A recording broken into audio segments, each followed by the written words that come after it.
Sekarang yang kita harapkan cuma pemerintah pusat mau turun tangan. Ya mudah-mudahan apa yang saya ngomong ini didengar oleh SBY, Bapak SBY. Kalau beliau perlu kesaksian saya, Bapak siap, saya siap. Bapak Menhub perlu kesaksian saya siap.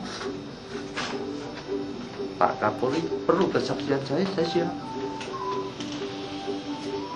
Satu, saya pernah mengirim email dan SMS ke SBY waktu saya lapor ke Mabes. Hasilnya apa? Dia kok nggak tahu, tidak, ya langsung ada eksekusi. Saya bilang, yang mulia Bapak Presiden, illegal logging menurut saya sangatlah sulit diberantas, memakan biaya sangat besar dan melibatkan banyak pihak. Akan tetapi illegal logging dengan sekejap saja bisa dihentikan,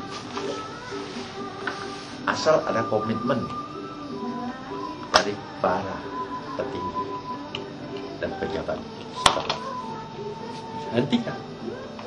Kalau Kapolda bilang berhenti, Kapolres bilang berhenti, berhenti semua.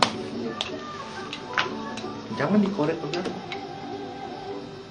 Berhenti semua. Tapi kalau diberantas, ya sulit. Apa susahnya untuk menghentikan kegiatan logging di Ketapang? Muara Sungai Pawan cuma 100 meter.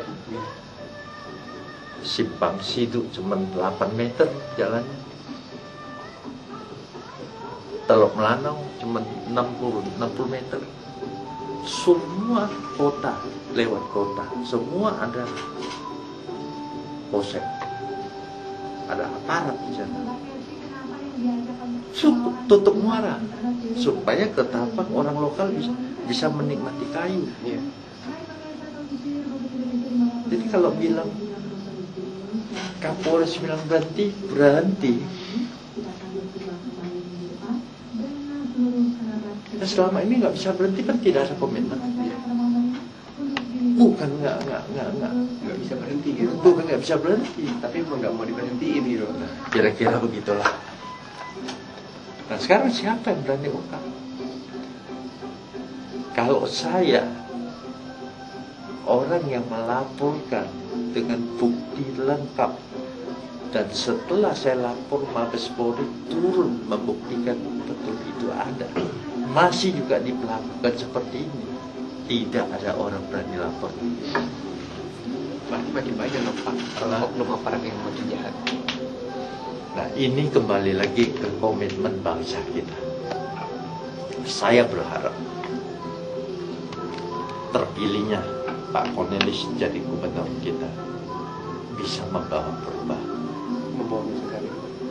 Saya tahu persis sikap beliau. Beliau sangat komitmen, konsisten. Saya mengenal beliau dari kecil. Kami berteman dari kecil. Beliau juga anak polisi. Saya berharap gubernur yang terpilih ini, Pak Cornelis, bisa membawa angin segar lah untuk kepastian hukum di negara kita, khususnya di Kalimantan Barat. Kalau tidak, saya tidak bisa bayangkan apa yang akan terjadi Terhadap negara ini. ya, karena bukan orang yang ngerti, bukan orang melanggar hukum, para pelanggar hukum justru oknum penegak hukum. Begitu parahnya coba. Kalau yang melanggar hukum itu orang tidak ngerti hukum, orang biasa dan sebagainya. Itu masih ada obat.